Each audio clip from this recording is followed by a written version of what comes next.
मुंबई का किंग कौन? भिकू मात्रे। इस एक डायलॉग ने बिहार से मुंबई पहुंचे मनोज बाजपेयी की जिंदगी बदल दी थी। मुंबई का किंग कौन? भिकू मात्रे। सत्या फिल्म में गैंगस्टर का किरदार दूसरे नंबर का था, लेकिन बात हीरो से ज्यादा उनकी ही हुई थी। गैंगस्टर की कहानी बिकती है, इसलिए तमाम डायरेक्टर्स अपने फिल्मों में गैंगस्टर को लार्जर देन लाइफ दिखाते हैं। लेकिन एक डायरेक्टर ऐसे भी हैं जिनकी ज़्यादातर फिल्में तो अंडरवर्ल्ड से ही इंस्पायर्ड होती है। उनका नाम है राम गोपाल वर्मा। लोग उन्हें रामू भी कहते हैं, जिन्होंने अमिताभ बच्चन के साथ सरकार फिल्म बनाई थी। तो अब उनकी फिल्म एक ऐसे डॉन की जिंदगी पर आधारित है जिसे खुद राम गोपाल वर्मा दाऊद से भी बड़ा मानते हैं, और लोग उन्हें डॉन नहीं बल्कि गॉडफादर मुथप्पा राय के नाम से जानते हैं। एक ऐसा इंसान जिसने 30 रुपए की सैलरी से 30,000 करोड़ के जुर्म का साम्राज्य खड़ा किया था। वही मुथप्पा राय जो डॉन होने के साथ साथ एक्टर, बिजनेसमैन और कई लोगों की नज़र में तो समाज सेवी देवता भी था। लेकिन क्या मुथप्पा राय सच में दुनिया का सबसे बड़ा डॉन था? क्या दाऊद इब्राहिम भी उसके सामने घुटने टेक के रहता था? और सबसे जरूरी कि ये मुथप्पा एक मामूली बैंक क्लर्क से अंडरवर्ल्ड का डॉन कैसे बना, जो राम गोपाल वर्मा इनके ऊपर फिल्म बनाने लगे। आइए बताते हैं पूरी कहानी एकदम डिटेल में। मुथप्पा राय का जन्म कर्नाटक के पुत्तूर शहर में एक साधारण से परिवार में हुआ था। अच्छी पढ़ाई लिखाई हुई, आगे चलकर वो विजया बैंक में एक क्लर्क की नौकरी भी करने लगे। जिंदगी में सब कुछ बढ़िया चल रहा था, लेकिन 1980 के दशक के अंत में मुथप्पा अंडरवर्ल्ड की काली दुनिया में घुस गए। कहते हैं अंडरवर्ल्ड की दुनिया में कदम रखना उनकी मर्जी नहीं, मजबूरी थी। मतलब हालात कुछ ऐसे बने कि मुथप्पा को खुद हथियार उठाना पड़ा। असल में मुथप्पा का परिवार बेंगलुरु में एक रेस्टोरेंट चलाता था, जिसे वहाँ के local mafia don MP Jayraj हड़पना चाहता था। जब मुथप्पा ने इसका विरोध किया तो मामला सिर्फ बात से नहीं संभला, और उन दोनों के बीच एक ऐसी हिंसक लड़ाई शुरू हो गई कि फिर जयराज की धमकियों और दबाव के चलते मुथप्पा को लोकल माफिया से निपटने के लिए उन्हीं की तरह बनना पड़ा। और अंत में मुथप्पा ने जयराज को दुनिया से ही खत्म करने की ठान ली। जयराज को ठिकाने लगाने में मुथप्पा को साथ मिला बेंगलुरु के उन गैंगस्टर का जो मुंबई के डी कंपनी के लिए काम करते थे। तो प्लान ये था कि उन दिनों जयराज के ऊपर एक केस चल रहा था, जिसके लिए रोजाना पुलिस स्टेशन में जाकर हाजिरी लगाना होता था। इसी दौरान उसे खत्म कर दिया जाएगा, ऐसा प्लान बना। फिर तारीख आई 21 नवंबर 1989 की। उस दिन भी जयराज थाने में हाजिरी लगाने के लिए निकला था, लेकिन वापस घर नहीं लौटा, क्योंकि मुथप्पा ने अपने लोगों के साथ मिलकर दिन दहाड़े जयराज को मौत के घाट उतार दिया। और फिर इस एक हत्या के बाद मुथप्पा का इमेज बेंगलुरु अंडरवर्ल्ड में किसी डॉन के तरह हो गया, क्योंकि उसने जिस जयराज को मारा था वो भी एक डॉन था। इसलिए जयराज की हत्या के बाद मुथप्पा का नाम तेजी से अपराध के जगत में फैलने लगा। आगे वो रियल एस्टेट और मनी लॉन्ड्रिंग जैसे धंधों में भी घुल मिल गया। धीरे धीरे बेंगलुरु के माफिया नेटवर्क पर मुथप्पा राय की पकड़ मजबूत होते चली गई। दबदबा आगे ऐसे बढ़ा कि लोग उन्हें बेंगलुरु का गॉड फादर बुलाने लगे।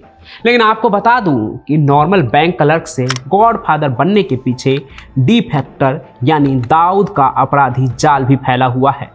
अब देखिए, भले ही मुथप्पा साउथ इंडिया का डॉन था, लेकिन फिल्मों की तरह वहाँ ऐसा नहीं था कि आप लोगों को मारते चले जाएं और पुलिस कोई एक्शन ही नहीं लेगी। जब मुथप्पा ने जयराज की हत्या की थी ना, तो उसे जेल भी हुआ। इसी मामले में पेशी के दौरान जब 1994 में उसे 5 गोली मारी गई, यानी गैंग वार में जब मुथप्पा पर हमला हुआ तो उसे गोली तो लगी, पर किस्मत से उसकी जान बच गई। 2 साल तक वो बिस्तर पर ही पड़ा रहा। लेकिन 1996 में जब वो रिकवर कर गया तो दाऊद इब्राहिम के गैंग के एक अहम सदस्य शरद शेट्टी से मिला। दुबई में रहने वाले शेट्टी ने मुथप्पा को दुबई में अपने साथ ही रखा। फिर शरद शेट्टी के जरिए मुथप्पा ने दाऊद इब्राहिम के साथ गठजोड़ किया और दुबई जाकर अपना नेटवर्क फैलाया। दाऊद और मुथप्पा ने मिलकर स्मगलिंग, ड्रग्स और रियल एस्टेट के काले धंधे को और भी आगे बढ़ाया। ये गठजोड़ दो तरफा मुनाफा था। एक तरफ जहां मुथप्पा को अंतर्राष्ट्रीय आपराधिक नेटवर्क का हिस्सा बनने का मौका मिला, वहीं दूसरी तरफ साउथ में मुथप्पा के गॉड फादर बनने की वजह से भारत के दक्षिण क्षेत्रों में भी दाऊद का दबदबा बढ़ा। लेकिन ये सब कुछ बदला जब 2001 में शरद शेट्टी की हत्या हो गई, क्योंकि दाऊद और मुतप्पा के बीच की कड़ी शरद शेट्टी ही था। और उसके मौत के बाद मुतप्पा का नेटवर्क कमजोर होने लगा। फिर भारत में मुतप्पा के ऊपर जो आपराधिक मामले पेंडिंग थे, उसके लिए उसे साल 2002 में यूएई से वापस भारत लाया गया। भारत लौटने के बाद वो कुछ महीनों तक जेल में रहा और फिर सारे मामलों से बरी हो गया। लेकिन इस बार जेल से वापस लौटने के बाद उसने अपनी गैंगस्टर या गॉडफादर वाली इमेज बरकरार नहीं रखी, बल्कि एक बिजनेसमैन वाली इमेज बनानी शुरू कर दी। देखिए, 21वीं सदी के शुरुआत के साथ ही ज्यादातर बाहुबली और गैंगस्टर को यह समझ आ गया था कि सिर्फ अपराध के दम पर अब दबदबा कायम नहीं किया जा सकता है। या तो नेता बन जाओ ताकि पुलिस प्रशासन कंट्रोल में रहे, या फिर बिजनेसमैन बनो, खूब पैसा कमाओ, अथाह पैसा, ताकि नेता से लेकर सबको अपने कंट्रोल में रख सको। और इस बात का सबूत तो वो दौर ही देता है जब धीरे धीरे सभी अपराधी राजनीति का सहारा लेने लगे, फिर वो बिहार के हो, उत्तर प्रदेश के हो या महाराष्ट्र के हो। ठीक वैसे ही साउथ के गॉडफादर बने मुतप्पा ने भी अपनी कारोबारी वाली इमेज बनानी शुरू कर दी और भूमाफिया से दवा कारोबारी, और फिर 2008 में जय कर्नाटक जैसी गैर सरकारी संस्था खोलकर वो समाज सेवी भी बन गए हैं। अगले कुछ ही सालों में मुतप्पा बेंगलुरु अंडरवर्ल्ड के गॉडफादर के साथ साथ गरीबों के लिए रॉबिन हुड भी बन गए। वैसे आपको बता दूं कि मुतप्पा राय का ये सफर सिर्फ अपराध की दुनिया तक सीमित नहीं रहा। बॉलीवुड के मशहूर निर्देशक राम गोपाल वर्मा, जो अंडरवर्ल्ड की कहानियों में खास दिलचस्पी रखते हैं, वो मुतप्पा राय की जिंदगी को पर्दे पर लाने की योजना बना रहे थे। उन्होंने घोषणा की थी कि वो मुतप्पा राय की जिंदगी पर एक फिल्म बनाएंगे जिसमें अभिनेता विवेक ओबराय मुतप्पा का किरदार निभाएंगे।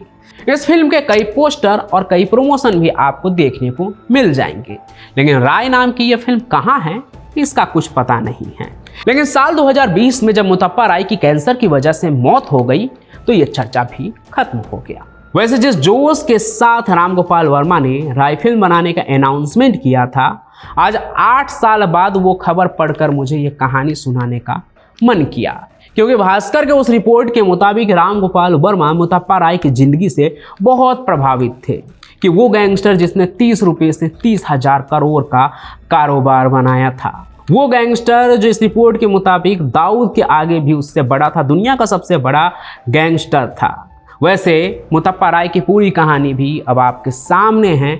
आपको क्या लगता है कि साउथ का ये गॉडफादर सच में दाऊद इब्राहिम से बहुत बड़ा था? क्या आप सोचते हैं? वो कमेंट में जरूर लिखिए। साथ ही साथ इस कहानी को लाइक कीजिए, ज़्यादा से ज़्यादा शेयर कीजिए। हमारे इस चैनल क्राइम कनेक्ट को सब्सक्राइब भी जरूर कर लीजिए ताकि हर कहानी का नोटिफिकेशन जो है वो आप तक पहुँचे। बाकी मैं पंचम प्रकाश आपको मिलता रहूँगा किसी और सफ़र में किसी और क्राइम की कहानी के साथ। तब तक के लिए आप सभी का बहुत बहुत धन्यवाद।